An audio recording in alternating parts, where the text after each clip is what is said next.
il est temps de se reconnecter à Dieu, mais il est également temps de te parler et ensuite je pourrai me taire.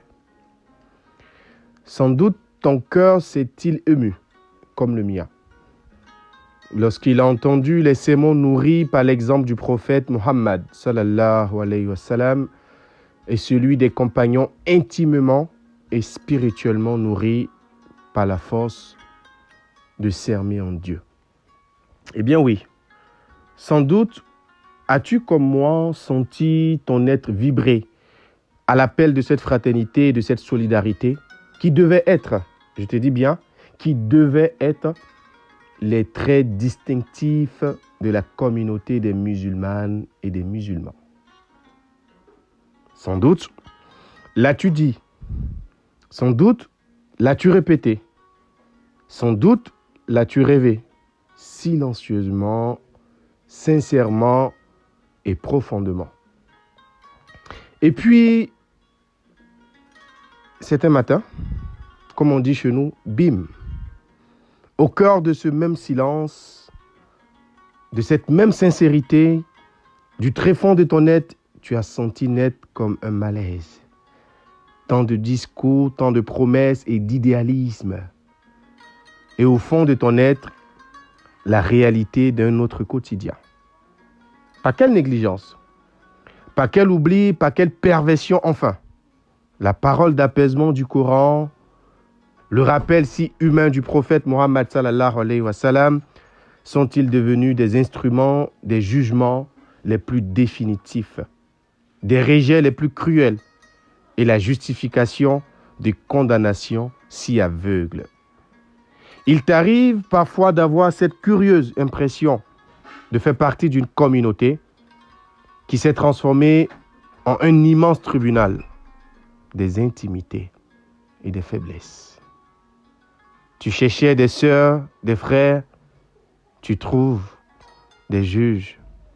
Et en écho, reviennent à ta mémoire les belles paroles sur l'amour dans la foi. Leurs mots, des mots. Tu ne souhaiterais pourtant pas grande chose, simplement, très simplement, revenir à l'essentiel et rappeler à ceux qui t'entourent que Dieu pardonne plus qu'il ne condamne. Que tu as besoin d'êtres humains qui t'accompagnent davantage que de discours qui sermonnent. Que l'amour dans la foi est une façon de vivre et non une façon de parler. Que tu vaux autant par tes qualités que par l'énergie silencieuse que tu déploies à réformer tes défauts.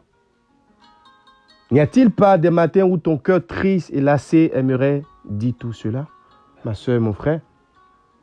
Dis qu'il convient, n'est-ce pas, de trouver 70 excuses à son frère et à sa sœur.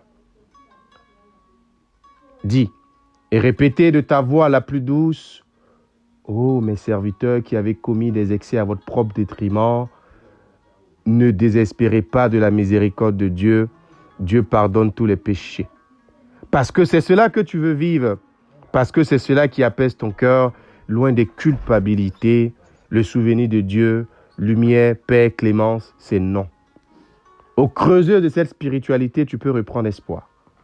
Et dans la proximité de l'être qui est proche, retrouver la force au-delà des hommes, de vivre avec des hommes.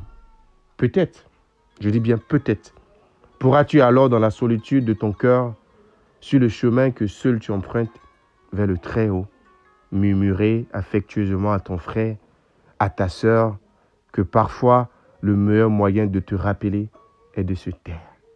Tu entendras, Inch'Allah. Inch'Allah, parce que dans le faux brillant de la vie, ils sont devenus des gendarmes qui blâment, qui condamnent, qui au final passent à côté de l'enseignement du prophète Muhammad sallallahu alayhi wa sallam. Tu as tout, sauf ce qu'ils disent de toi. Les rappels si humains du prophète Muhammad sallallahu alayhi wa sallam sont-ils devenus des instruments, des jugements les plus définitifs, des rejets les plus cruels et la justification de condamnations si aveugles. Les paroles et enseignements du prophète Muhammad sallallahu alayhi wa sallam ont toujours été une source de guidance, de miséricorde et de sagesse par les croyants, pour les croyants. Il nous montre le chemin de l'équilibre, de la compassion et de la justice. Pourtant, il est triste de constater que parfois ces mêmes enseignements sont détournés de leur noble objectif. Pire, quand ce sont nos sœurs et nos frères qui ont le devoir de nous protéger, ils vocifèrent en disant « Je fais un rappel », tout en oubliant d'y ajouter un peu de sagesse. C'est cela l'enseignement de notre bien-aimé Muhammad sallallahu alayhi wa sallam. Comment se fait-il que les rappels du prophète sallallahu alayhi wa sallam, qui devaient adoucir les cœurs et rapprocher les âmes, sont parfois utilisés pour prononcer des jugements définitifs, pour justifier des rejets cruels et pour condamner de manière aveugle? Ce n'est ni dans l'esprit, ni dans la lettre de la tradition prophétique d'agir ainsi. Notre bien-aimé Muhammad sallallahu alayhi wa sallam n'a jamais été prompt à juger, mais plutôt à inviter à la réflexion, à la miséricorde et à la réforme intérieure. Il nous a appris à voir le meilleur chez l'autre, à pardonner et à tendre la main, même à ceux qui nous offensent. Ma sœur, mon frère, revenons à l'essence de ces enseignements. Une source de lumière qui éclaire nos vies, une boussole qui nous guide avec sagesse et bienveillance, et non un outil de division ou d'exclusion. Que nos paroles soient des ponts plutôt que des murs, et que nos actions reflètent la véritable essence de l'islam. Salam, la paix, l'amour et la justice. Ce rappel vise à me rappeler moi-même et à sensibiliser les lecteurs, les frères et les sœurs sur l'importance de comprendre et d'appliquer correctement les enseignements prophétiques tout en évitant de les utiliser de manière injuste et inappropriée. Ne l'oublie pas. Fonce. Et quand tu parleras à un frère ou une sœur du moins, n'oublie pas. N'oublie pas.